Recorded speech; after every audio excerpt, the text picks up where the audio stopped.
Ассалаумағалейкум, құрметті көліксүйер қауым. Біздің көлікке қарап бүгінгі обзордың не туралы болатынын біліп тұрған шығарсыздар. Әрине бүгінгі біздің түсіріліміміз 2015 жылғы Kia Rio жайлы болмақ. Басымды қатырма, қатырма бақылма. Негізі 1944 жылғы қаланған бұл компания қазіргі таңда әлемдегі сатылым бойынша 7-ші орында, ал Кореядағы 2-ші орында тұрған үлкен автопромдардың бірі ол Kia компаниясы. 1998 жылғы көлік сатылымының азаюына байланысты туындаған кризиске байланысты компания 1999 жылдан бастап ресми түрде Hyundai компаниясының қол астына енді. Ал біздегі модель бұл Kia Rioның 3-ші буыны. 2011 жылдан 2017 жылға дейін осы кузовта, яғни осы шанақта шыға бастаған болады бұл көліктер. 2015 жылы Kia Rio жаңа тұрпатқа ие болды. Онда не өзгерді? Ең бірінші мұндағы фаралар кішірейтіліп, кішкене жіңішкерді. Бұл көлікке кішкене кореялық, яғни шығыстық сипат беріп тұратын сияқты, және де аэродинамикалық күшейткіштер, немесе біздің қарапайым жалпақ тіл айтқанда самурай дейді, самурай қойылды алдына. Одан кейін мынау алдындағы тұманға қарсы шамдары кішкене формасы өзгерген болатын. Одан басқа ауыз толтырып айтатын артық ештеңе жоқ. Жалпы көлік 4 түрлі сегментпен шығарылды. Біріншісі комфорт, люкс, престиж, одан кейін премиум. Біздегі тұрған комфорт көліктің капотының астында 123 аттың күші бар, 6 сатылы автомат коробкамен жабдықталған. Компанияның негізгі ұраны таңғалдыру өнер дейді. Компания бұл атқа лайықты жұмыс істеп келе жатыр. Құрылғалы бері компания өзінің бірнеше көліктермен әлемді таңғалдырудан шаршап келе жатқан жоқ. Және де Kia деген сөздің толық мағынасын аударатын болсақ, Азиядан бүкіл әлемге деген сөз. Яғни шынында компания өзінің түпкі мақсатына жеткен секілді. Себебі бүгінгі таңда Азиядан шыққан бұл Kia компаниясының көліктері бүкіл әлемнің нарығын жаулап алды десек артық айтқандығымыз емес. Жалпы компанияның тарихы 1944 жылдан бастау болғанымен, бұл марканың, яғни Kia Rio маркасының тарихы бар болғаны 2000 жылдардан ғана басталды. Ең алғашқы Kia Rioның тұсауы Женевада кесілген екен. Одан бергі Kia Rio'лар өзінің көліктерінің иелерін таңғалдырудан шаршап келе жатқан жоқ. Kia Rio'ның ең басты артықшылығы не деген сұрақ? Әрине, Kia Rio'ның ең бірінші артықшылығы баға қосу сапа, яғни бағасы мен сапасының бір-біріне сай келуі. Ал енді көліктің сыртына кішігірім барлау жасап көрейік. Жалпы көліктің тұрқы, яғни сырт пішіні кіші көрінгенімен, салоны әжептәуір кең. Бұл жылы шыққан көліктер жалпы 4 түрлі комплектация, яғни 4 түрлі жинақта құрастырылып шықты. Олардың біріншісі комфорт, яғни біздің қазіргі көрсетіліп жатқан көлігіміз комфорт комплектациясында. Одан кейінгі люкс, престиж, одан кейін премиум класс. Қазір біз олардың ерекшеліктерін сіздермен таныстырып өтетін боламыз. Жалпы көліктің сыртқы бейнесі сүйкімді. Тура бір кәрістің әдемі қыздары секілді. Қарасаңыздар, артық ештеңе жоқ. Детальдардың өзі тамаша құрастырылған. Тіпті 2015 жылғы рестайлдан кейін көліктің пішіні жаңа бір формаға ие болған секілді. Сырттай қарағанда өзгеріс қатты білінбейді.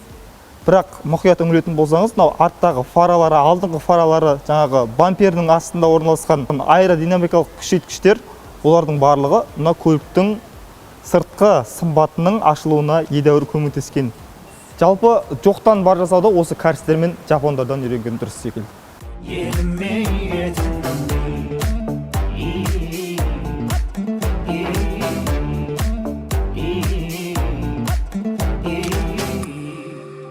Ал енді көліктің салонына оралайық.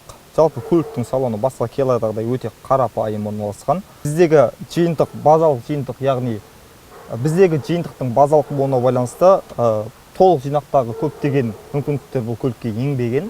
Екі жақта airbag, яғни жүргізуші мен алдыңғы орында отырған жолаушыға арналған 2 airbag бар, қауіпсіздік. Алдындағы Kia'лардағыдай тура мұндағы CD changer, және де мультимедиалық панель, одан кейінгі және де мұндағы USB және AUX құрылғыларына арналған арнайы разъем, яғни тесіктері орналасқан.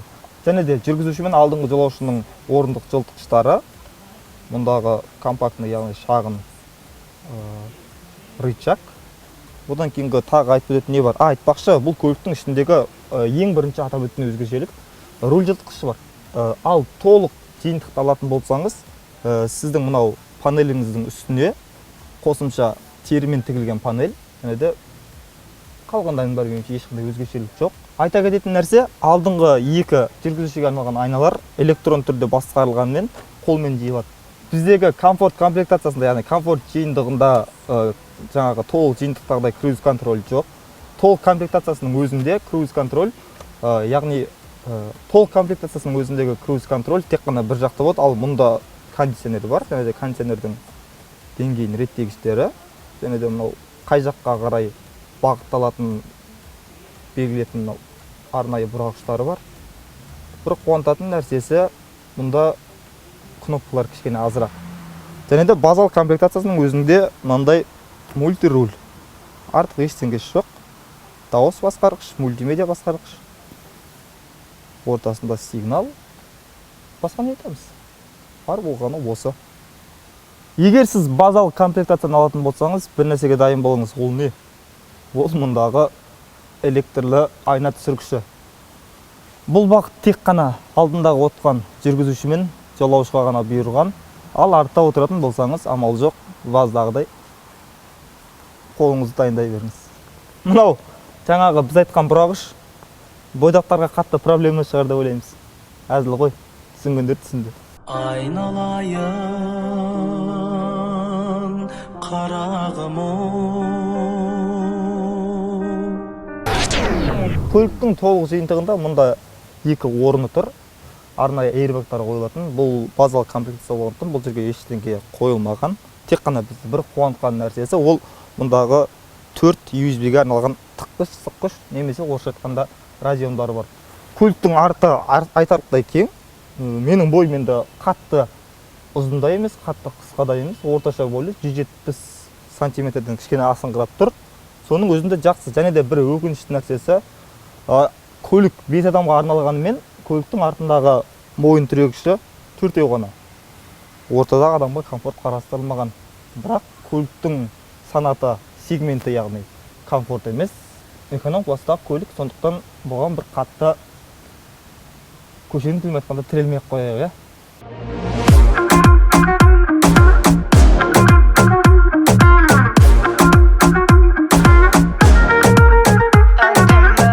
Көліктің жүк салғышының көлемі әжептәуір үлкен, 500 литрге дейін сияды. Және де артқы орындың бір жағы 60 градусқа жатады, сондықтан сіз тағы да керек болса бос орын ала аласыз.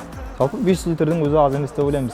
Мұнда автоматты, яғни заводтан шыққан нұсқасында шумоизоляция, яғни дыбыс бәсеңдеткіші қойылмайды. Бұны иесінің өзі қойған болу керек. Бірақ мұнда әжептәуір жеткілікті орын бар. Көліктің жүк салғышының астында міне осылар ғана орналасқан. Өзінің дөңгелегі, запас немесе қосымша дөңгелегі. Басқа артық ештеңе жоқ. Және де сіз толық комплектацияны алатын болсаңыз, мынау айналардағы бұрылыс қайталағыш шамдары болады. Және астында да жаңағы аэродинамикалық күшейткіштер сыйлыққа қосылып беріледі. Көлік жалпы қала ішінде шамамен 10-12 литр бензин тұтынатын болса, трассада 7-8 литр. Негізгі көліктің жағдайына қарай көрсеткіштері мен айтқаннан кішкене жоғарырақ немесе төменірек болуы мүмкін. Көліктің бір жақсы жері, өндірушілер көлікке мотор мен коробкасына 150 мың шақырым немесе 5 жылға дейін гарантия немесе кепілдік береді. Ал көліктің жүріс бөліктеріне 70 мың километрге дейін кепілдік қарастырылған. Ал жалпы көліктің жүрісін көрейік. Ішкі дизайн жалпы әдемі, жүріс соған сай екен. Тағы бір айтып кететін нәрсе. Kia көліктерінің көптеген иелерінің айтатын шағымы көліктің дыбыс өткізгіш жүйесі, яғни шумоизоляциясына өте көп әңгіме айтылады. Бірақ ол әңгімеге де ақтауы бар, өйткені жаңағы біз айтып өткендей көлік бизнес емес, эконом классындағы көлік. Бұндай қателіктер ханның қызында болып тұрады. Көліктің жүрісі. Көлік спорткар емес. Дегенмен жүрісі жеңіл әрі орнынан қозғалуы да өте жақсы. Әрине, көліктің кузовы да жеңіл, соған байланысты қозғалысында жеңіл болуы заңдылық деп білеміз. Панельде өте әдемі көрінеді көзге. Және де толық комплектация алатын болсаңыз, панельдегі жарық реттегіштері тағы бар. Жалпы панель өте әдемі. Мұндағы қызыл түстердің өзі көліктің көркін аша түседі. Және де көлік көбінде біздің Қазақстанда болсын, орыста жалпы СНГ-де бұл көлікті көбінде жастар мінеді. Сондықтан сыртқы пішінде, ішкі дизайнда жастарға әбден лайық. Және де көліктің тағы бір кішігірім кемшілігі ол мұндағы жүріс жүйесі. Қазір лезачий полицейскийден өткенімізді байқаймыз. Қараңыздар. Өте қатты жүрісі.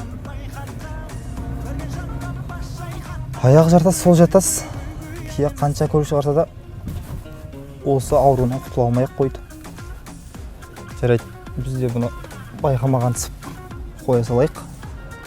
Көліктің біздің автосалондағы тұрған бағасы 5 миллион 200 мың теңге. Егер сіздің қалтаңызда 520 мың теңге алғашқы төлеміңіз болатын болса, көлікті банк алсаңыз болады. Иә, білем, көліктің бағасы кішкене қымбатырақ, бірақ орыстар айтады ғой, не мы такие, жизнь такая. Егер де сіздің бұл Kia Rio көлік туралы білетін қосымша ақпараттарыңыз болса, комментарийге жазып бөлісіп отырыңыздар. Және де бүгінгі түсіріліміміз ұнаса, лайк басып, достарыңызға таратуды ұмытпаңыздар.